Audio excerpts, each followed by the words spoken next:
आपको पता होगा कि आईफोन्स को कुछ लोग बिल्कुल पसंद नहीं करते और कुछ लोगों को वो इतने ज्यादा पसंद होते हैं कि उन्हें और कुछ दिखाई ही नहीं देता। मतलब एप्पल कुछ भी बना दे उन्हें अच्छा ही लगेगा। सो इससे पहले कि आपको लगे कि हाँ मैं एप्पल की बुराई करने आया हूं, तो मैं एक छोटा सा डिस्क्लेमर दे देता हूं। मैं एप्पल को बिल्कुल भी हेट नहीं करता, मुझे खुद को कुछ आईफोन्स हैं जो बहुत पसंद है और प्रॉब्लम एप्पल के साथ बिल्कुल भी नहीं है। वो अपना प्लान बहुत ही अच्छे से एग्जीक्यूट कर रहे हैं, प्रॉब्लम हमारे साथ है। सो इस सिचुएशन को समझने के लिए हम सिंपल दो क्वेश्चंस के बारे में बात करेंगे। पहला कि एप्पल कौन सी स्ट्रेटजीज लगा के आपको इन्फ्लुएंस करता है। सेकंड, हमारे अंदर क्या प्रॉब्लम है कि हम इतनी आसानी से इन्फ्लुएंस हो जाते हैं। So let's begin. हम थोड़ा पीछे चलते हैं जब आईपैड लॉन्च हो रहा था। अब आईपैड की बात मैं क्यों कर रहा हूँ थोड़ी देर में आपको समझ में आ जाएगा। तो आईपैड जब लॉन्च हो रहा था तो लोगों ने एस्टिमेट लगाया था कि उसका प्राइस होगा $999, जो कि उस टाइम के हिसाब से तो ऑब्वियसली बहुत ज्यादा था। तो प्रेजेंटेशन देते हुए स्टीव जॉब्स ने लोगों से पूछा कि आपको क्या लगता है आईपैड का प्राइस क्या होगा, और उतने में स्क्रीन पे एक बड़ा नंबर आता है $999। तो लोगों को लगा प्राइस होगा $999, जो कि बहुत ज्यादा था, इसलिए लोग डिसअपॉइंट हो गए थे एक सेकंड के लिए। फिर उसके बाद 1 मिनट तक स्टीव जॉब्स अपनी प्रेजेंटेशन को कंटिन्यू करते रहे, लेकिन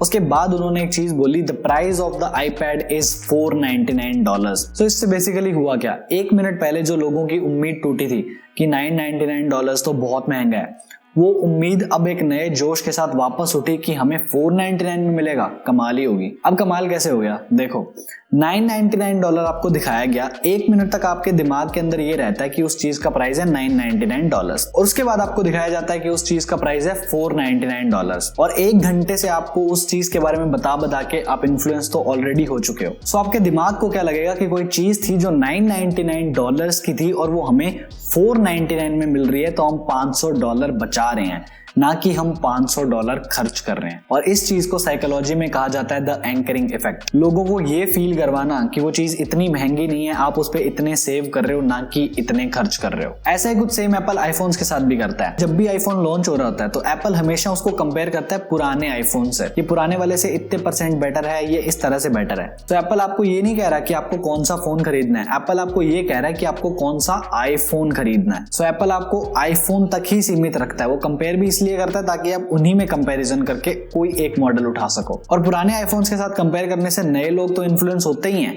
और जो पुराने वाले लोग हैं जिनके पास ऑलरेडी एक आईफोन है, उनको ये लगने लग जाता है कि हमारा फोन स्लो हो गया है, या फिर एटलीस्ट ये लगा लो कि उसको स्लो कर दिया जाता है। एटलीस्ट उन लोगों को तो फर्क पड़ेगा ना जो लोग हर साल एक नया आईफोन अफोर्ड कर सकते हैं। और एप्पल के ऊपर आईफोन्स को स्लो करने के लिए 25 मिलियन यूरोस का फाइन भी लगा हुआ है। तो ये चीज एक्चुअल में ट्रू है कि एप्पल आईफोन्स को स्लो करता है, और ये करता भी तभी है जब नए आईफोन्स लॉन्च हो रहे होते हैं। ये एक ग्राफ है, बहुत पहले आया था, जब आपको दिख रहा होगा जब भी एक नया फोन लॉन्च हो रहा है तो आईफोन स्लो के जो सर्चेज हैं वो बहुत ज्यादा बढ़ जाते हैं। जैसे अगर 5 आया था तो उस टाइम पे आईफोन स्लो के सर्चेस का ग्राफ देखो कितना ऊपर जा रहा है। सिमिलरली 4 जब आया था तब भी देखो आईफोन स्लो के जो सर्चेस है वो बढ़ जाते हैं। और इन छोटी छोटी चीजों की वजह से एक पुराना आईफोन यूजर एक नए आईफोन पे स्विच करता है, और इसकी प्रोबेबिलिटी होती है 92% कि अगर किसी के पास एक आईफोन है तो वो नया फोन जो लेगा वो भी एक आईफोन होगा। एंड्रॉइड मैन्युफैक्चरर्स का भी बहुत बड़ा रोल है आईफोन को मतलब इतना इन्फ्लुएंशियल बनाने में। अब ये चीज मैं आपको एक छोटे से एग्जांपल से समझाता हूँ। एक स्कूल है, उसके अंदर एक क्लास है, उसका सबसे इंटेलिजेंट बच्चा जिसका नाम मान लेते हैं ए। तो एग्जाम में अगर आप ए से कॉपी करोगे तो आपके नंबर ज्यादा आएंगे,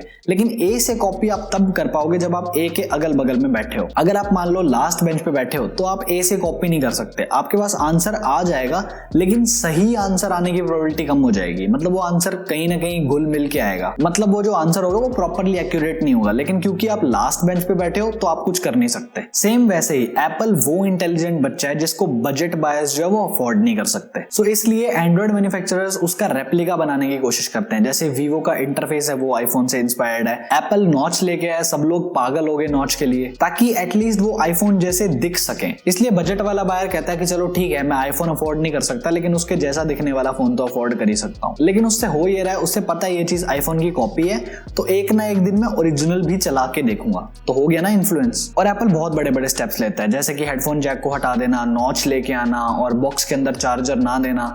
और इनको प्रेजेंट करने का तरीका माइंड ब्लोइंग होता है, सीधा आपके सबकॉन्शियस पे टारगेट किया जाता है। मैं समझाता हूं मैं क्या कह रहा हूं। अभी थोड़े दिन पहले एप्पल वॉच लॉन्च हुई है। अब मुझे नहीं पता कितने लोगों ने नोटिस करा, जब वो उस चीज की बात कर रहे थे कि बॉक्स में आपको चार्जर नहीं देंगे, वो पेड़ों के पास जाके खड़े हो गए, क्योंकि उन्हें एनवायरमेंट फ्रेंडली बातें करनी थी, इसलिए वो पेड़ों के पास जाके खड़े हो गए। अब कॉन्शियसली तो हमें कुछ नोटिस ही नहीं होता कि पेड़ों के पास ही तो खड़े हैं, सब कॉन्शियस माइंड में ये चीज जाती है एनवायरमेंट फ्रेंडली, पेड़, ये सारी चीजें ना कहीं बैठ बैठ जाती है। और अगर आपको नहीं पता तो पोर्टलेस आईफोन के लीक्स आने शुरू हो गए हैं। उस आईफोन के अंदर कोई भी पोर्ट्स नहीं होंगे और ये पहला स्टेप है उसके लिए। सिमिलरली हेडफोन जैक हटाने का बहुत ही बड़ा रीजन ये था कि वो आईफोन 10 की फुल स्क्रीन डिस्प्ले वहां पे फिट कर सके, क्योंकि अगर वहां पे हेडफोन जैक होगा तो वो चीज करनी थोड़ी सी मुश्किल हो जाएगी। इसलिए उन्होंने बहुत पहले ही हेडफोन जैक रिमूव कर दिया। सो एप्पल आज जो स्टेप लेता है वो 3-4 साल के बाद इंप्लीमेंट हो रही होती है। अब आते हैं मुद्दे की बात पे कि लोग इन्फ्लुएंस कैसे हो जाते हैं। मैं आपको एक सिंपल सा सवाल पूछता हूँ। आपने 1 लाख रुपए लगा के एक फोन लिया, एक आपने लिया आईफोन 11 प्रो मैक्स,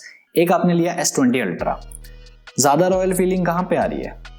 मुझे नहीं लगता ज्यादा सोचने की जरूरत पड़ेगी। यही वो चीज है जो एप्पल को हेल्प करता है इतने महंगे फोन्स बेचने में जिनके ऊपर इतना बड़ा प्रॉफिट मार्जिन होता है। एक 13-14 साल का बच्चा भी आईफोन चाहता है, चाहे जैसा भी हो, चाहे 5S ही मिल जाए, लेकिन चाहिए क्योंकि उसे दूसरों के सामने जाके फूलना है। उसे पता नहीं है उसके अंदर क्या है, लेकिन फूलना है, यानी कि स्टेटस सिंबल। और ये सबसे बड़ी प्रॉब्लम है। अब आते हैं सेलिब्रिटीज पे। जब आईफोन 11 आया था तो बहुत सारे सेलिब्रिटीज ने फोटोज डाली थी आईफोन 11 प्रो मैक्स की। उन्हें पता नहीं है इसके अंदर क्या अपग्रेड है, उन्हें ये भी नहीं पता कि हमने अपग्रेड करा क्यों है। उन्हें बस इतना पता है नया आईफोन आएगा तो हमारे पास वो नया आईफोन होना चाहिए, क्योंकि एक हमारे पास पैसे हैं, दूसरा हमारा स्टेटस सिंबल उससे मेंटेन होता है। आप खुद सोचो, आपका फेवरेट बॉलीवुड स्टार अगर आईफोन 10 यूज करेगा तो आपको कहीं ना कहीं लगेगा इसके पास पैसे की कमी होगी क्या। इसलिए उनको अपग्रेड रखना पड़ता है। उन्हें आईफोन 11 प्रो मैक्स लेना पड़ेगा। 12 आएगा, उन्हें 12 प्रो मैक्स लेना पड़ेगा। 11 प्रो मैक्स में दिक्कत थोड़ी ना है, कोई दिक्कत है? आज भी अगर खरीदोगे तो कोई कमी है क्या उसमें? लेकिन फिर भी वो लोग अपग्रेड करते हैं और अपग्रेड करने के बाद वो फोटोज डालते हैं। उन फोटोज को देखने के बाद जो उनके फैंस होते हैं उनको ये लगता है हमारा फेवरेट स्टार ये फोन यूज कर रहा है, तो आज मैं इस फोन को अफोर्ड नहीं कर सकता, लेकिन एक दिन जरूर मैं करके देखूंगा कि आखिर ऐसा उसमें है क्या। ये चीज आप खुद पे भी टेस्ट करके देख सकते हो। आप में से बहुत सारे लोगों के अंदर ये होगा कि आज भले ही मैं आईफोन अफोर्ड नहीं कर सकता, लेकिन एक दिन मैं जरूर करूंगा और मैं देखना चाहूंगा आखिर ऐसा क्या होता है उसमें। और उसके बाद आते हैं बजट आईफोन्स पे। आईफोन SE 2020 ये फोन सिर्फ इसलिए बना था क्योंकि सस्ते में एप्पल को कुछ निकालना था, और लोगों को मिला भी सस्ता सा ही है, लेकिन लोगों को पता नहीं लग रहा। मैं एक्सप्लेन करता हूं मैं क्या कह रहा हूं। इतना बड़ा ब्रांड, ठीक है, इतना ज्यादा बड़ा ब्रांड जिसकी नेटवर्थ कई कंट्रीज की GDP से भी ज्यादा है, वो एक नया डिजाइन नहीं बना सकता, क्योंकि एप्पल के डिजाइनर इतने वेले नहीं है जो एक सस्ते आईफोन का डिजाइन बना के आपको देंगे। एप्पल को जरा भी मेहनत नहीं करनी पड़ी। उन्होंने पुरानी बॉडी उठाई, नया हार्डवेयर उठाया, दोनों को मिला दिया। आई नो SE के अंदर बहुत चीजें अच्छी हैं, लेकिन जो चीजें खराब है वो लिटरली बहुत खराब है। अब डिसलाइक करके जाओ, उससे पहले मैं आपको एक छोटी सी रिक्वेस्ट करता हूं। अनबॉक्स थेरेपी ने 2 वीडियोस निकाली थी। एक तो थी कि आपको आईफोन SE क्यों खरीदना है, एक है आपको आईफोन SE नहीं खरीदना। तो लोग कमेंट सेक्शन में ये बोल रहे हैं कि ये बंदा पागल है, एक तरफ बोलता है खरीदो, एक तरफ बोलता है नहीं खरीदो। लोगों को उन 2 वीडियोस का पॉइंट ही नहीं समझ आया। एक सेकंड जरा सोचो, इतना बड़ा टेक रिव्यूअर 2 वीडियोस बनाता है, उसे पता है लोग कुछ भी बोलते रहेंगे, लेकिन उसने वो वीडियोस क्यों बनाई थी? ताकि वो आपको ये दिखा सके आप कैसे इन्फ्लुएंस होते हो। उन्होंने सिंपली ये बताने की कोशिश करी है, अगर मैं अच्छा बताता हूं तो आप ये बोलने लग जाओगे वाह वाह क्या फोन है, अगर मैं बुरा बताता हूं तो आप ये बोलने लग जाओगे क्या घटिया फोन है। मतलब आपका खुद का तो कोई ओपिनियन ही नहीं है। और ये चीज प्रूव हो जाती है। उसमें एक कमेंट था जिसमें ये लिखा हुआ था कि जब मैंने पहली वीडियो देखी तो मुझे लगा मुझे आईफोन SE खरीद लेना चाहिए, जब मैंने दूसरी देखी तो मुझे लगा मुझे नहीं खरीदना चाहिए, और उसके बाद मैं ये सोच रहा हूं कि मुझे पहले खुद के लिए पर्सनैलिटी खरीद लेनी चाहिए, क्योंकि मैं एक साइड पे भी नहीं टिक पा रहा। और इस बात से मैं 100% एग्री करता हूं। एप्पल आपके दिमाग के साथ भी खेलता है और खुद के दिमाग से भी खेलता है। और यहाँ बात ये नहीं हो रही कि आईफोन बेकार है, आईफोन अच्छा है। मैंने ये कहा है कि वो आपको कैसे इन्फ्लुएंस कर रहे हैं। बाकी मैं स्ट्रांगली रिकमेंड करूंगा आप वो दोनों वीडियोस देखना, आपको सब कुछ समझ में आ जाएगा इस पॉइंट पे मैंने बोला क्या है। लिंक दोनों का डिस्क्रिप्शन में होगा, प्लीज दोनों वीडियोस जाके देखना। और अब वो साइकोलॉजी जिससे ये दिखता है कि लोग कमियां क्यों नहीं निकालते। लोग बोलते हैं पैसे लगते हैं एक्सपीरियंस के, लोग बोलते हैं पैसे लगते हैं इकोसिस्टम के, लेकिन क्या वो एक्सपीरियंस और वो इकोसिस्टम इतना महंगा होता है? एक बात बताओ, आईफोन 10 जिसको बनाने में लगभग $370 लगते हैं, वो आपको $999 में बेचा जाता है। कौन सा एक्सपीरियंस है ये? $730 आप एक्स्ट्रा दे रहे हो। अच्छा चलो $500 मिला लो, अपना प्रॉफिट, लोगों को पैसे देने, मार्केटर्स को पैसे देने, डिस्ट्रीब्यूटर्स को पैसे देने, सबको पैसे दे दो के $500 का आईफोन बनता है। $500 किस चीज के दे रहे हो? एक्सपीरियंस के। और इस वीडियो का मोटिव सिर्फ ये दिखाना था कि आप मार्केटिंग से कैसे इन्फ्लुएंस होते हो, इसलिए मत हुआ करो और थोड़ा खुद का ओपिनियन बनाने शुरू कर दो, खुश रहोगे। बाकी जिसको समझ नहीं आया या जिसको भी बुरा लग गया डिसलाइक कर दो, और क्या। अब बहुत सारे पॉइंट्स हैं जो मैं वीडियो में इंक्लूड नहीं कर पाया क्योंकि वीडियो फिर बहुत लंबी हो जाती है, इसलिए अगर आप बोलोगे तो मैं एक ब्लॉग स्टार्ट कर सकता हूँ जिसमें जो भी चीजें बची होती हैं वीडियो में वो वहां पे इंक्लूड कर दूंगा। अगर सही में पढ़ोगे तो ही बताना, क्योंकि यार काम बहुत बढ़ जाता है फिर। और ये सेल वेल का सीजन चल रहा है, अगर फोन्स के बारे में जानना है तो वो भी बता दो, उस पर भी वीडियो में बना दूंगा। बाकी तो सब बना ही रहे हैं, बट स्टिल अगर कुछ लोग मुझसे सुनना सुनना चाहते हैं तो मैं बता दूंगा। So yeah that is it for this video. Thanks a lot for watching. I am Divanshu and I am on leave till the next one. Bye bye.